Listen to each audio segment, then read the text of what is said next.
আমার প্রচুর সন্দেহ আছে, দেখতে মানুষের মতো, বাট লোকটা মানুষ কিনা আমার সন্দেহ আছে। নোবেলজয়ী একজন মানুষ, তিনি এত অমানবিক কিভাবে হলেন? আমি তো এটা আগেই বলছি, মানুষই নেই এটা, এটা তো আমি আরও আগেই বলছি। আমার প্রচুর সন্দেহ আছে, দেখতে মানুষের মতো, বাট লোকটা মানুষ কিনা আমার সন্দেহ আছে।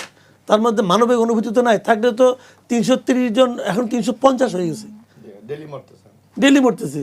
এটা নিয়ে ওনার কোনো শোক না, ওই টেট টার্নার নিয়ে পড়ে আছে। তো তো এটা কি মানুষ থেকে রে ভাই?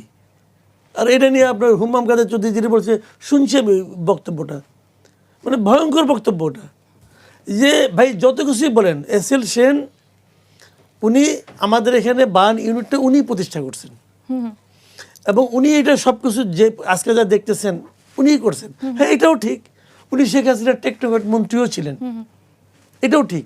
আমি একটা কিন্তু কথা বলি, অভিজ্ঞতাকেও তো প্রায়োরিটি দেওয়া উচিত। তারা যখন জিজ্ঞাসা করছে যে আপনাকে কেন পররাষ্ট্রমন্ত্রী বানাইলো, সে কি জবাব জানেন? আমি কি করে হাতে বেঁধে আসছি? তার মানে কি আমারে হাতে বেঁধে ধরে নিয়ে আসছে।